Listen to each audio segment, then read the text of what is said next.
Hello everyone, welcome back to my YouTube channel. Today we are going to start with some of the important characterization techniques.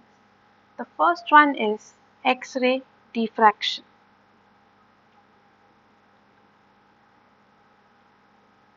So out of X-ray diffraction, let us first go through part 1, that is some basics of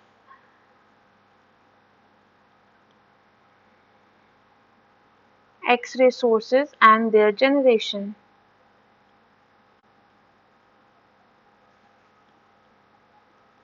So that is how they are generated.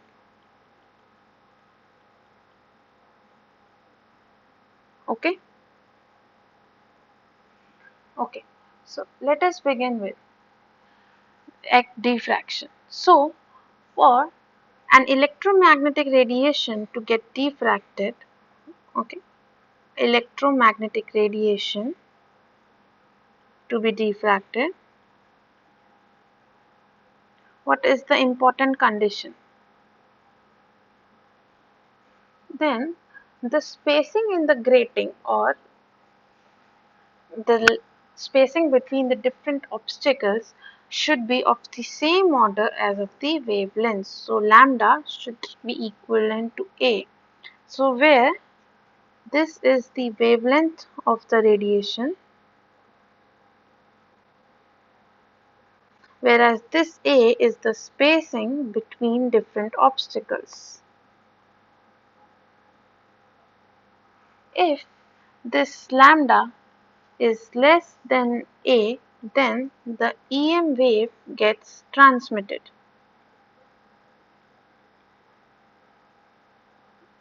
And if this lambda is greater than A, then EM wave gets reflected. So to make a note here, it's not that the entire wave is transmitted or reflected or diffracted.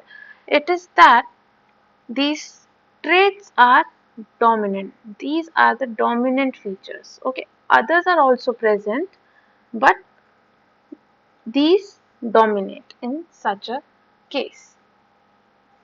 Okay, so in crystals, the spacing between the atoms is approximately 2 to 3 angstrom.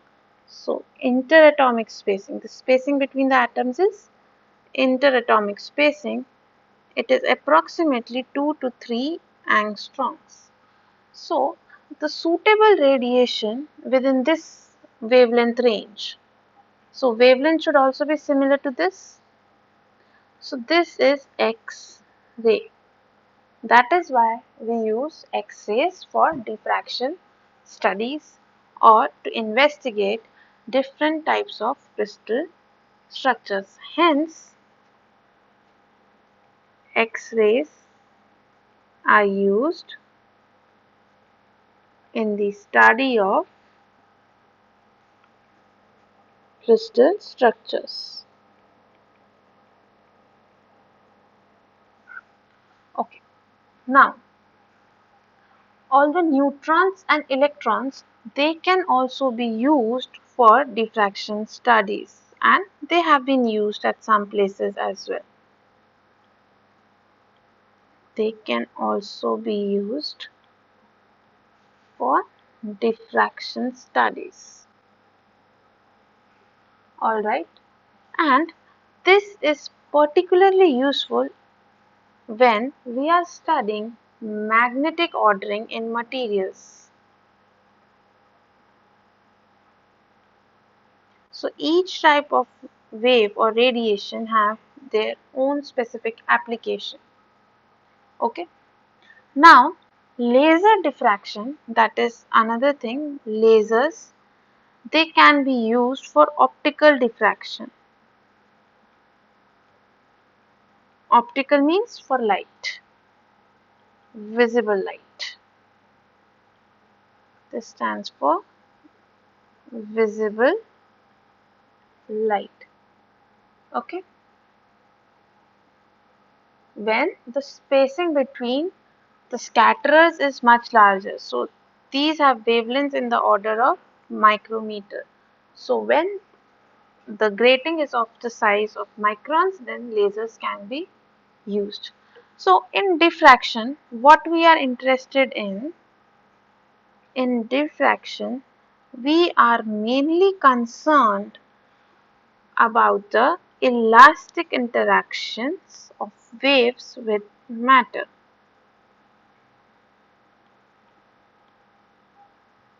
Okay, it is the elastic interaction which matters to us and not the other ones.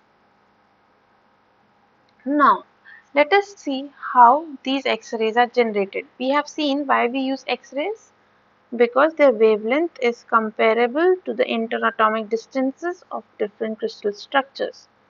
So X-rays are useful in the study of crystal structures. Now let us see how they are produced. So X-rays are produced by decelerating electrons. Okay.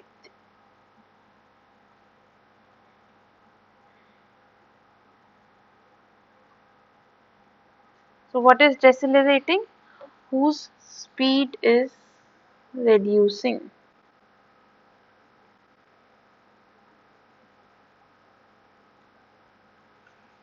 Okay.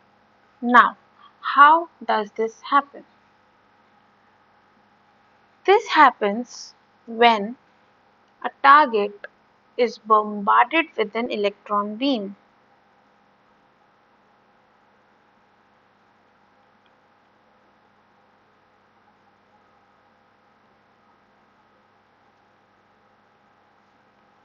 Now, from where this electron beam is generated? This electron beam can be generated by thermionic emissions or field emissions. So usually these thermionic emissions are more commonly used. This is the more common one. So what happens is we heat up a filament, okay, and as it is heated, because of the Joule heating and the resistance, it starts emitting electrons because of Joule heating and resistance. So now these electrons, these emitted electrons, they are accelerated under the influence of a potential field. Okay, voltage is applied basically.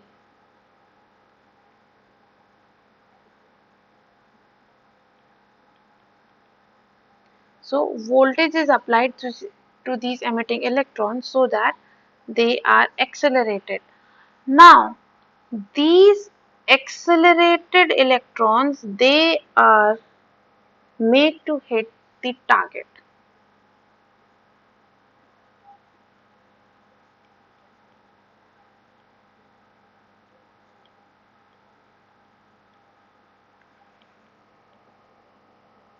Now when these electrons hit the target, what happens? So these electrons, they have hit in a target. So now we have a specimen. This is our target. So now this target is hit by accelerating electrons. So these are the electrons that hit this target, that were generated from the filament or the field emission guns. Now when these electrons hit this target, what happens is the energy of the electrons, kinetic energy of electrons, get transferred to the atoms of the target. Now these atoms immediately go into the excited state. Okay, so what happens is, suppose this is your nucleus, these are your orbits, and this is your valence shell, suppose. Okay, now suppose you have an atom. This is your nucleus. So you had an atom here, an atom here. Okay, now suppose one of the atom, suppose this atom, upon absorbing energy, moves to the higher energy orbital. Okay, after absorption of energy.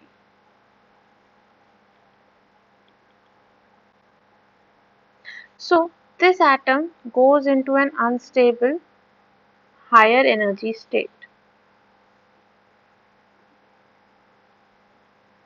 Now this atom will tend to stabilize itself, work for its stabilization. So to stabilize itself, what it has to do? It has to lose its energy. So this atom will then fall back into its native orbit, falls back into its native orbit. Now as it falls back, there is an energy difference between the two shells. Yes, there is energy difference. This is higher energy orbit and this is lower energy orbit.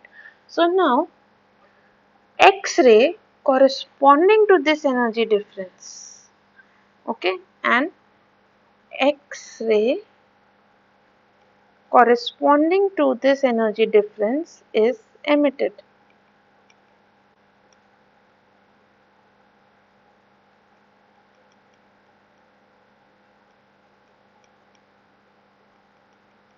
And this X-ray will be a characteristic of the target material.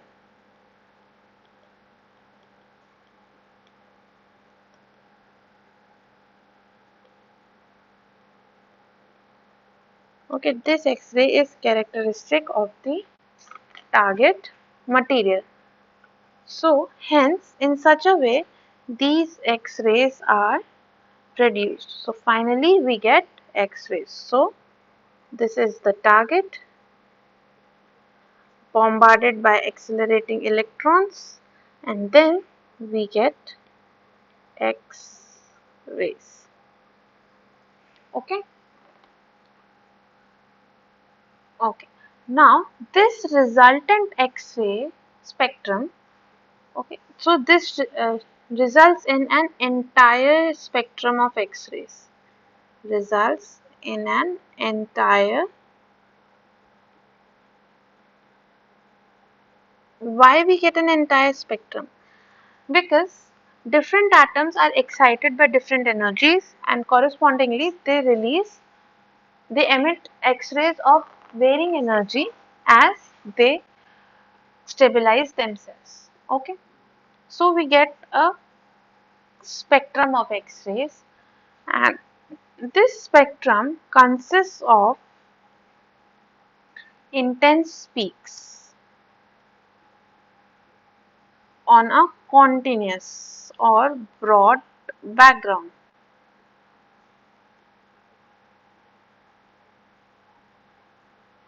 Okay, now out of these entire peaks, the intense peaks can be utilized, only the intense ones, not the continuous ones, as monochromatic radiations, since they are of single wavelength, as they are intense, and they can be used for X-ray diffraction studies.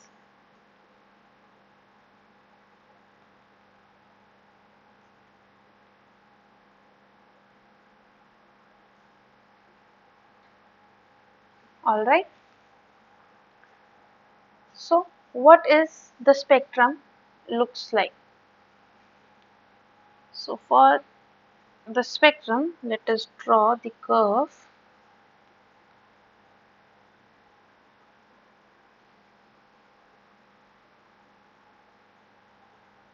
On this x-axis we have wavelength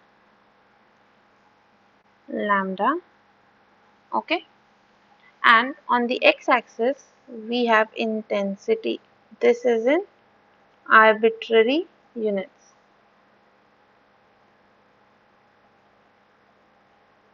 Okay, now the curve looks like this.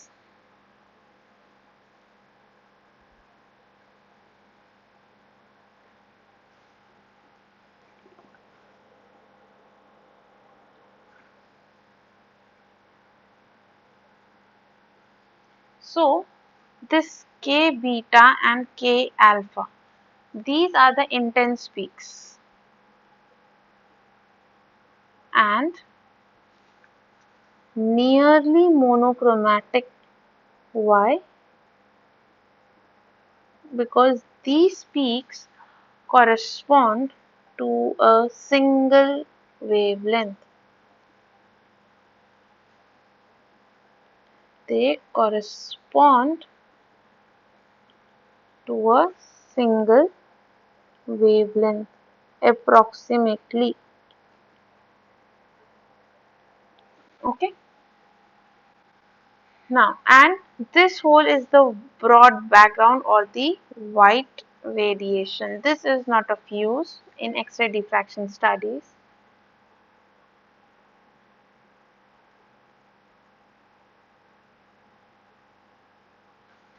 Okay.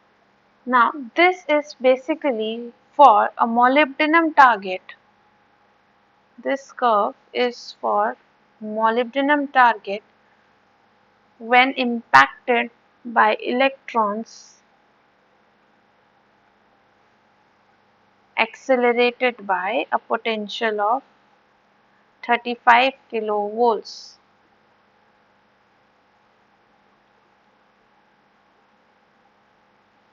Okay, so it starts from point 2 and somewhere goes to 1.4, and this peak is somewhere around 1, and this is 0.6, something like this. Okay, so for different targets we get different peaks. So suppose for molybdenum we get lambda around 0.71 angstroms. Okay, so for copper we get around 1.54 angstrom. For cobalt we get around 1.79 angstrom. For iron 1.92 angstrom, and for chromium we get around 2.29 angstrom. Okay, so this high intensity peak can be used as a radiation source for X-ray diffraction. And furthermore,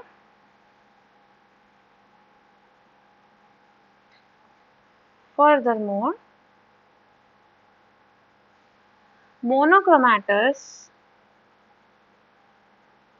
can be used to further decrease the spread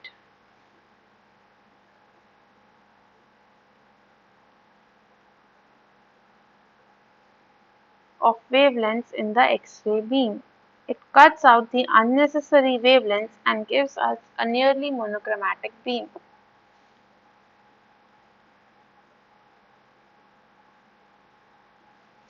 So that we have lesser defects. Okay. Now, what we get when an X-ray impinges a specimen? Outputs from X-ray impingement on specimen.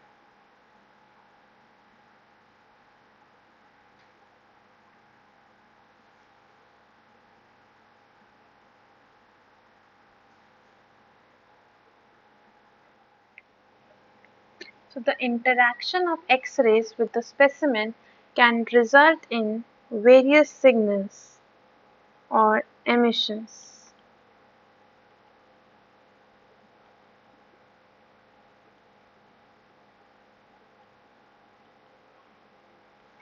Alright, so they can be coherently scattered X-rays,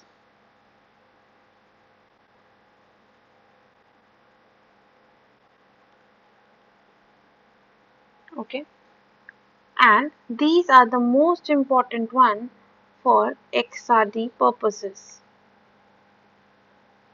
Now next, interaction with loose bound electrons. Some electrons are loosely bound in the specimen. You can get incoherent scattering.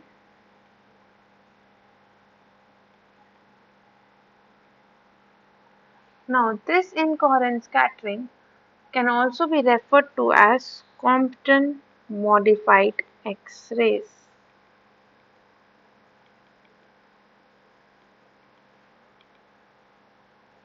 Alright. Next, the incident X-ray can excite an electron of the atom of the target.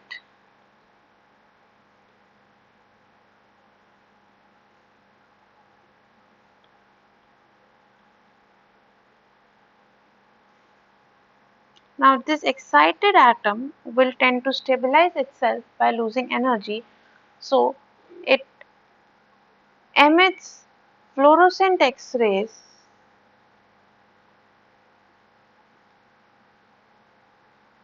as the electron transitions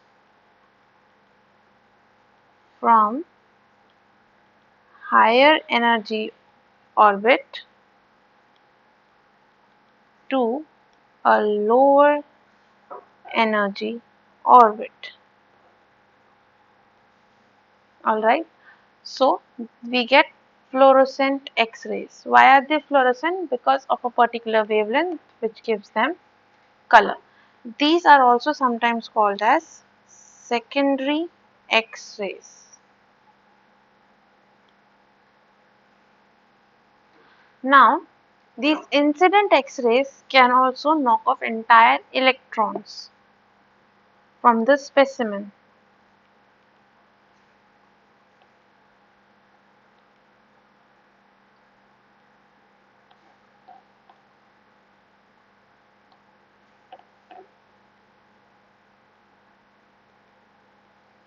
Okay, so this is called as Compton recoil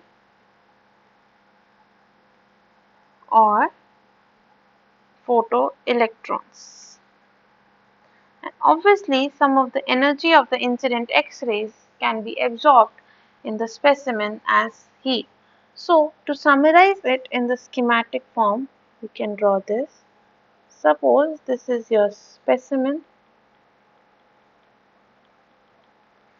and this is your incident X-ray.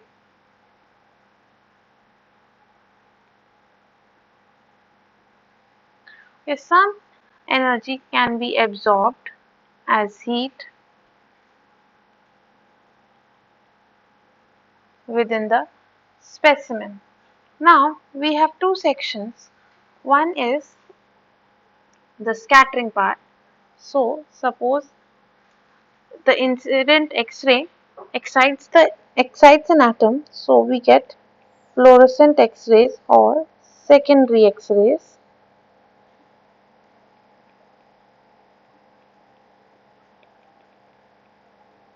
Suppose it does scatter the X-rays, so they can be coherently scattered.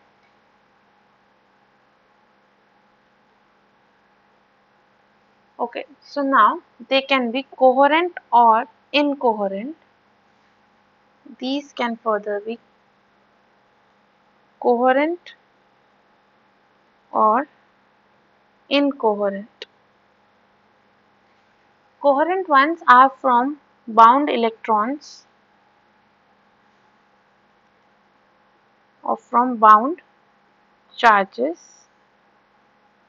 also called as Compton modified X-ray, whereas incoherent one, sorry, they are from bound charges and they are useful for XRD, whereas incoherent scattering is from the loosely bound electrons or the loosely bound charges.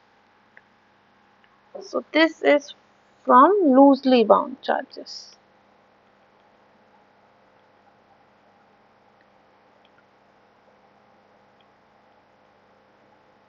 This is called Compton modified X-rays.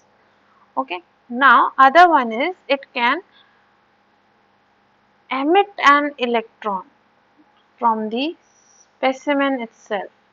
So this can further be termed as, it can be either Compton recoil